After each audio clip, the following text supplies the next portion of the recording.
From package managers for your favorite programming language to repositories for your code, one thing has become crystal clear.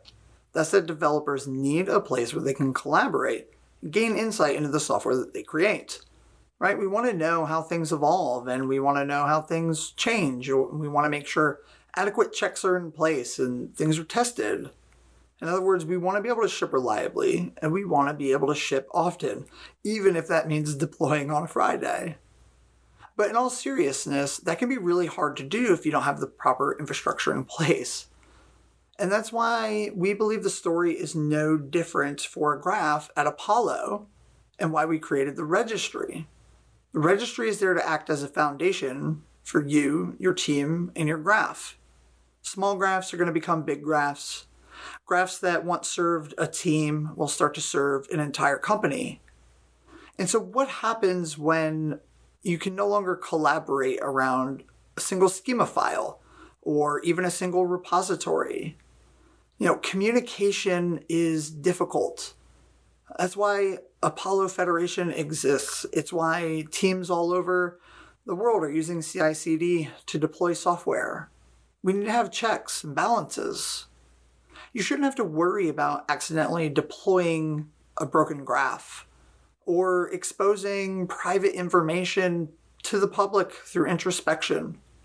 These are real risks, and is why we believe the registry is the future of graphs. It's also why we're investing in the tools and services that developers, teams, and companies of all sizes are going to need to be successful in their GraphQL journeys.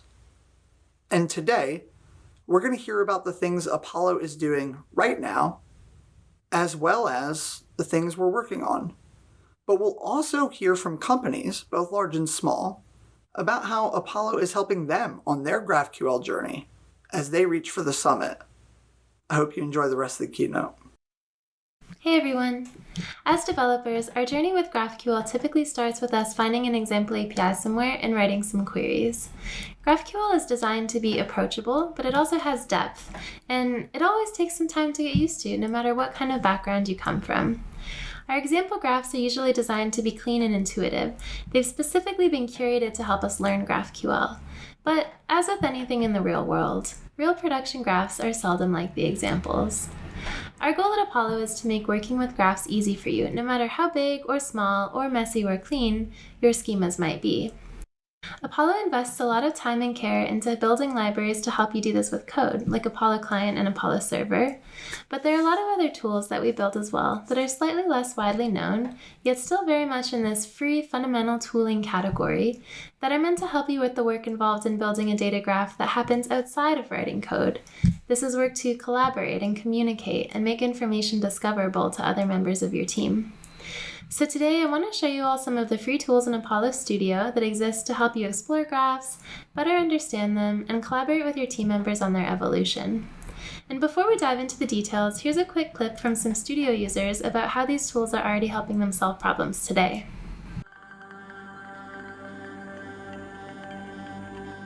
Managed Federation made the local development and testing faster because all you need is to just pass the Apollo key for the right variant, and the gateway automatically downloads the right schema from the implementing services, redirects the query to the appropriate services, and then combines the responses together and also reports metrics about the request to the studio. So it all comes as a package of all good features, which otherwise would have required us doing all the work manually, and thus also taking a longer time to ship. So I feel like Apollo Studio has really helped us ship faster. Explorer is very helpful to us. It's been a great tool, especially when it comes to our federation model. Before Federation, each team kind of maintained their own graph, and they were the only ones aware of what was there. As we brought everything together under the Federation and started to kind of evangelize that, we needed a place that people could go and see what's actually available there and how to use it and play around with it. It was very helpful to be able to see everything we had in one place and build queries and kind of experiment with it to play around with it. Apollo Studio has really been my kind of one-stop shop for the health of the graph. And I think that's just been a huge, huge win for us. Just knowing what queries are happening, the overall volume, all the timing information, just like rich timing information that comes in Apollo Studio has been really helpful. I mean, I just feel like we're doing a safer job knowing in such depth what's going on with the graph in real time. One thing that we've really loved about Apollo is that it just allows the front-end developers to understand so much more about what's going on the back end and what API calls we need to make. So the back-end analytics have been extremely helpful for us. Honestly, Apollo is GraphQL to us. We have this entity in Studio that you can create called a development graph, and anyone with an Apollo account can make one. A dev graph can be hooked up to any running GraphQL server that has introspection turned on. So this can often be a nice way to connect to a live server, whether it's running locally or deployed somewhere, and see what's happening with your graph. For today, I wanted to show you all how to explore the GitHub GraphQL API using a dev graph. The first tool we land on here is called the Explorer. Our goal with the Explorer has always been to create a very powerful and deep tool that has all the nuance that we've come to expect from our IDEs, but also makes writing GraphQL queries a friendly and accessible experience to folks who might be newer to GraphQL or to folks who might be new to working with this graph specifically. So here the Explorer has preloaded a query for us so that we're not staring at a blank slate. In this case, I know that GitHub has a field called Viewer and that this is a top-level field that we can query, and it returns the user object for the type of user that I'm authenticated with. So we can command click the viewer field here to see what other fields might also be available to query on the user type. Say maybe I want to share a list of links to all of my repositories with a friend. I can come in here and guess that repositories is probably a field I can query on my user type. Let's say we want to take the name and URL out of these repositories, and then I want to maybe be looking at my most recent 20 repos. I can run this query and actually get that list pretty quickly. I've always been personally annoyed with scanning and sharing lists of data in JSON format though, because JSON isn't really a format that's familiar to those of us who don't spend time in developer contexts. So I'm actually going to switch over to table view here, and in table view we can click into an array of data and focus at what we're looking at. In this case I have an array of objects where each object has a key called node, and each of those nodes has a key called user and name. And what I actually want here is to be looking at this in a format where name and URL are columns. So I'm going to use a GraphQL Lodash transform here on my query and squash that middle node layer into our array so that we can get the data in the format that we wanted. And now I can download this into a CSV, share it with my friend, and it took almost no time at all. And what you're seeing with GraphQL Lodash and Table View, these are just some of the power tools in the Explorer. There's also a two-step search that helps you not only find entities in your schema, but also find pathways to actually query those entities. There's a wealth of preferences and behavioral toggles that you can play with in the Explorer settings to customize this experience to be your own. And if you're connecting to a deployed graph or a federated graph, there's even more context that you can layer into this experience. But I'll leave the rest of this for you all to try out and discover for yourselves, because I want to show you another of the big tools in development graphs, which is the schema reference. This is a fully generated turnkey documentation browser for your graph. You give Studio your schema, and it brings you all of this kind of very easily. On the surface, these docs are docs as we're used to seeing them. We have structure, we have searchability. Under the surface, there's depths to this tool as well though. Studio can automatically detect when you might be referencing another part of your schema in a field description, and it will hyperlink those references for you. If you're working in a federated graph, the schema reference can show you which subgraph each of your fields in your graph belongs to, and it will even show you contact information about the group that owns that subgraph. And if you're working in a deployed graph, you can see a history of the changes that have rolled out to your schema over time, kind of automatically generated, and there's a lot more to it as well. And these tools that I've shown you today are just in development graphs. There are also a number of other free tools in Studio for working with deployed graphs and federated graphs that we don't even have time to go into at the moment. The last thing I want to highlight for you today is that Studio is built atop a Schema registry. You push your schema into Studio and you get all of these tools automatically because we've built them for the GraphQL ecosystem. When we think about using Git to manage version control in our code, Git is an algorithmic CLI tool that we run locally. But it's platforms like GitHub and GitLab that let you actually collaborate with your team members, see changes across the history of your code, and have a single synchronized source of truth for your whole team for your code via the cloud. Studio is that for your data graph, a single place for your team to come together to reference what's there, explore your data, and see how your graph has evolved over time, asking questions of each other and discussing and whatnot along the way. As part of this, today we are introducing free read-only seats to all Studio users across all accounts. So now you can share your graph with anyone and everyone who would benefit from having access to it without worrying about the cost of their seat or worrying that they might accidentally change something they weren't supposed to. And we've worked hard to make it easy for you to keep your schema in Studio in sync with your schema on your deployed graphs. And on that note, I would like to hand the mic to Jake next to show you all our new Apollo CLI, which makes it much easier to get your schemas into a schema registry and to operate with them on the command line. Thanks, Danielle. Apollo Studio is a fantastic tool, and its underlying registry unlocks so many more capabilities for developer tooling and workflows. Here's a short clip about how the registry and some of these capabilities have been helping developers.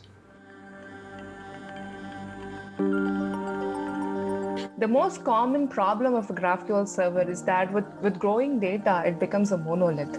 Hence, just using Apollo Federation helped us with this separation of concerns. And so now we have several individual services, each managing its own data to compose this unified graph.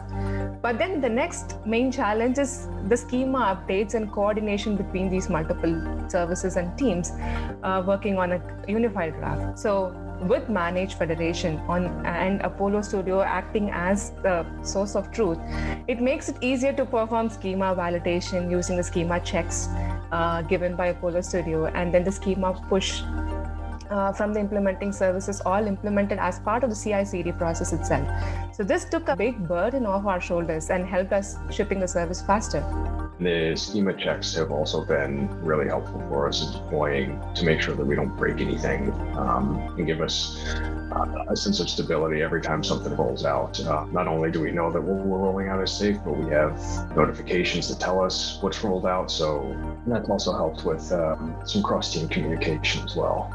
I mean, obviously checks just gives us a lot more confidence that when we are shipping schema changes, we're at least aware if it's going to break something in prod. Sometimes that's okay if it's like people who are using old clients, which, by the way, I can click into the check in Apollo Studio and see what clients are consuming it. So if it's a super outdated client, like, cool, it's fine if it breaks. So just having confidence that these schema changes that I'm shipping, I've got the little green check mark in GitHub. I don't even have to think about it. It's cool. Working with a graph registry and building tools to help you do the same isn't something that Apollo is new to. Many of you may be familiar with the Apollo CLI. For years, this has been our go-to tool for interacting with the registry. And while that project has taken us a long way and it's evolved over time with the GraphQL ecosystem and some of the capabilities of the registry, we decided that last year it needed a major facelift. And that's where the idea of Rover came from. Rover is Apollo's newest command line experience for interacting with a graph registry. Whether it be your first field, your first type, or CI workflows managing dozens of subgraphs across your organization, Rover's been built from the ground up with you in mind.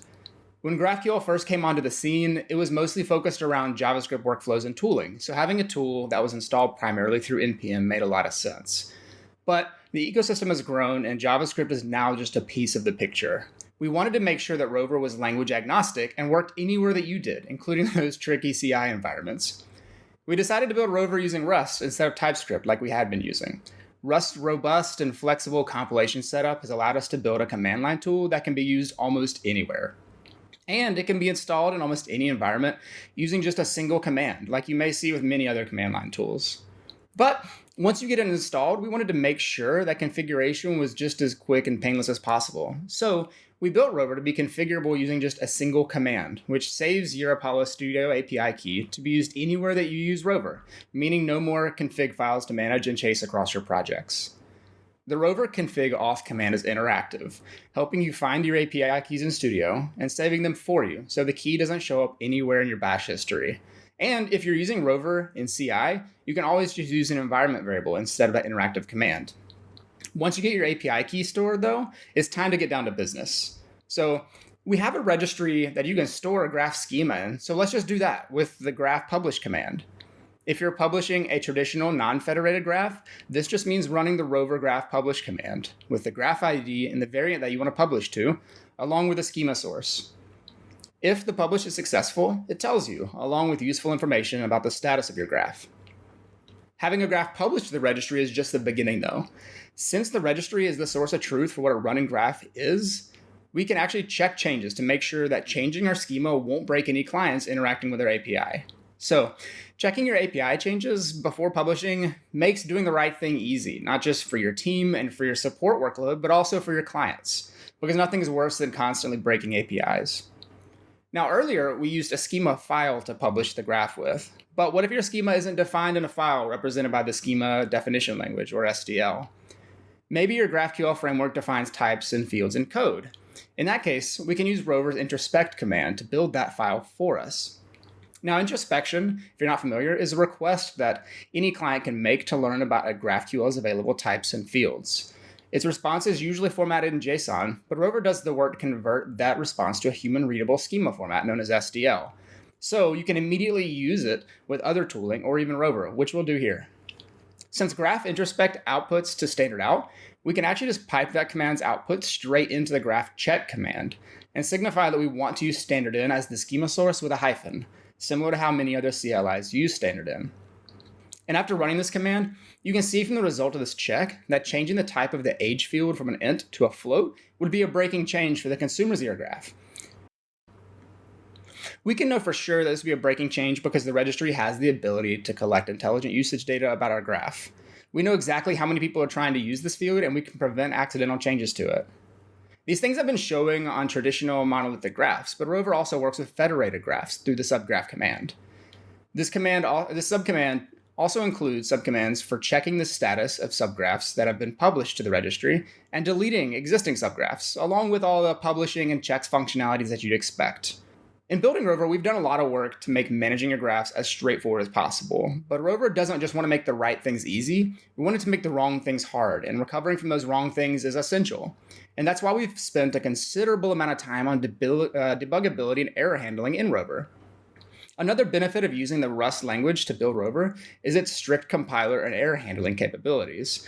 Now, these have helped us to identify problem points and cover as many places as possible with custom error messages. We've even made sure to offer customized suggestions for resolving most of the common errors that you may run into. But if that's not enough, Rover supports detailed debug and trace level logs, so you can see exactly what's going on under the hood. Beyond just showing you what's going wrong, though, Rover has a number of commands built in to debug issues like API key issues with the Rover config whoami command, environment issues with Rover info, and even a docs command that can be used to open Rover's docs right from the command line if you're ever needing a little more help. Now, a lot of the workflows that you've seen so far may seem familiar, but Rover is also a key piece of the future of Apollo's Federation supergraph schemas.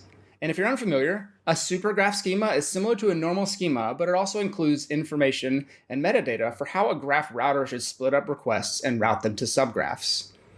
Rover's new supergraph compose command is a new command for composing that supergraph locally. You pass it a file with a couple fields describing the subgraphs and where to find their schemas, and Rover takes care of the rest, composing and producing you a supergraph schema that you'll be able to pass straight away to Apollo Gateway. This makes federating a graph locally in development deterministic more easily debuggable since there's an artifact that you can inspect and surfaces errors early, shortening the feedback loop between making subgraph changes and seeing how they impact your supergraph. We're really excited for the future of Federation at Apollo and how some of these changes will impact your developer workflows from start to finish. But before you jump straight over to Rover and start using it, know that we're still in public preview, and we're focused on building out more of these comprehensive composition workflows before our official release. You can find more info about our public preview, how it works, and information on how to try out Rover at go.apollo.dev/rover. Now, I'll hand it over to Michael Watson to talk about how we're helping developers and teams design these schemas.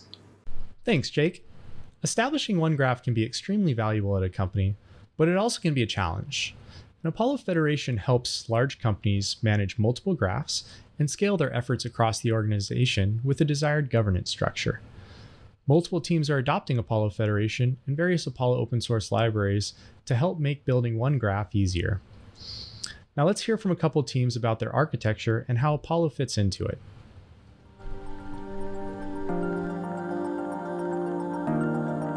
So we're currently using Apollo Federation to stitch together our GraphQL servers, and we're using Apollo Client on the front end in our Vue projects. We have a GraphQL gateway that uses Apollo Federation, and we also have a couple of GraphQL microservices connected to the gateway now. And this architecture is expected to grow to support 20 plus GraphQL microservices, all combining or composing to form this unified Adobe Stock Graph. So currently we've got those GraphQL services, and we've started to tie them together with Apollo's gateway. We do have a single schema, and most of our front ends are communicating with GraphQL through the gateway application. We're starting to get our native app teams on board as well to start making GraphQL calls through the gateway rather than using the backing APIs. And now really as a more mature graph in production with thousands and thousands of queries per minute happening, all the open source tooling that has gone into putting this together makes developing on it a safer experience. We are very closely coupled with Apollo for this GraphQL infrastructure. So we are using quite a lot of features, and anything that Apollo says that they are releasing, we'll immediately try to see how it can be useful for us. So it's something that we are all very proud of doing, and hats off to this team. As a solutions architect at Apollo, we work with our customers on their graph strategy and help them establish an organizational governance process for shipping changes to the graph. Every change is the same starting point, designing a change to this graph schema. Most companies I've worked with have a team responsible for the graph, and they help others design and make changes to that graph. There's typically some sort of medium they use to talk about these changes, whether it's a piece of paper or a markdown file, but it's never really that easy. I help our customers design their schemas, and I noticed a pattern where developers would design an entire service, and then they wouldn't find out about the composition errors until they actually were running that service with a gateway and the rest of the graph. Teams really didn't have a good way to figure out what was going on without building internal templates and just running everything. Until now, that is. Apollo Workbench is meant to replace that piece of paper for you and make designing schema changes super simple. At its core, Workbench is just a single file notated by a .apollo workbench extension, and that single file contains all of the subgraph schemas and everything that's in the design for the supergraph. The file is designed to live through this design phase, not necessarily something you'd commit to your code. And we have 3 core sections in Workbench. We have the local supergraph designs. This displays the supergraph designs we have locally.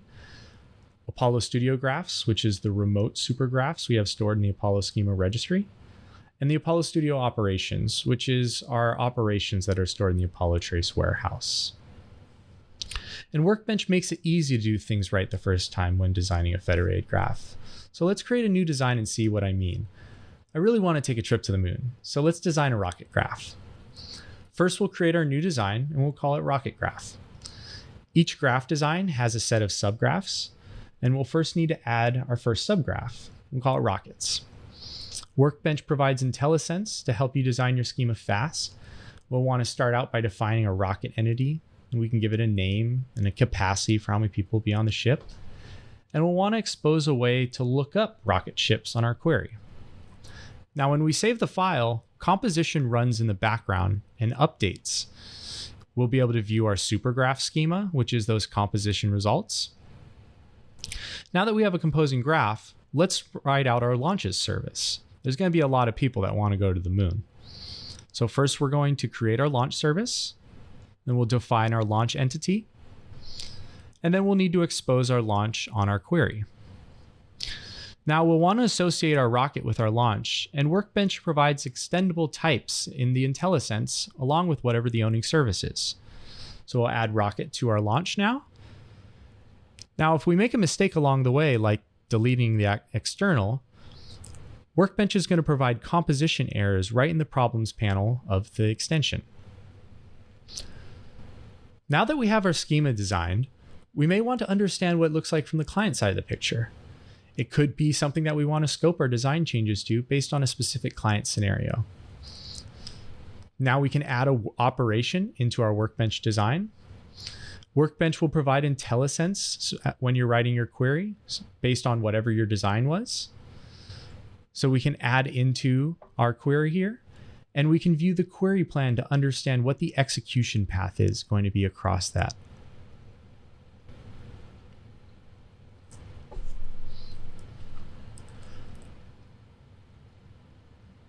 Earlier, we heard from Jake about how Rover interacted with Apollo Schema Registry. When we're designing changes to our graph, ideally we start out with the latest subgraph schemas from our centralized schema registry. Apollo Studio is integrated into Workbench, and you just need your user API key to log in. Then you can create a new Workbench design from an existing supergraph in the registry. We can make a new Workbench design from an existing graph in the registry, and you'll just need to decide what environment you're making the copy from. Workbench makes a read-only copy from all the supergraph schemas and stores them in the local Workbench design file. Now for our specific change, we'll want to scope it to a specific operation in Studio, and we can add that operation from Studio into our design. Now let's introduce a new service. We'll call it My New Service, and let's add a new type into this service. We'll want to add that type to our root customer, and then we'll want to add that into our customer. Now, if we go back to the operation we pulled in from Studio, we'll be able to see that what you just added, we can add now into the query. And finally, we can view the query plan to see what the execution will be based on our new design. Now with Workbench, we have all the tools to do three core things. We can design a change to our supergraph. We can understand the composition errors that might pop up in our design. And we can understand the query plan execution of a given operation based on a design. Now, once we have our design, we can simply share the file with others, and they can pick up from the point right where we left off in our design. We could have multiple versions that the client teams can review to decide what is maybe the best shaped schema. And there's no more abstract conversations we have around what's theoretically possible. Once we have agreed upon design, Workbench also provides with some features to make it easy to start building. There's export functionality for schemas, or example resolvers, so you know where to put your resolve reference resolvers based on what entities you define in your graph. Workbench also has a mocking engine in it that allows you to run a design locally with mock gateway and server instances. There are features around custom authentication headers and custom mocks based on what your needs are. There's also some code for schema design scenarios. Maybe you have a Kotlin server developing locally, and you want to pull that schema into Workbench to see the composition errors. Simply right-click and update from the remote URL. Designing schema changes to our graph doesn't have to be hard. I'm super excited to share Apollo Workbench with the community so everyone can see just how easy it is to set up a federated graph and get designing today. The code for Apollo Workbench is open source and available under the Apollo GraphQL GitHub organization, and the extension can be found in the VS Code Marketplace. I hope you like it.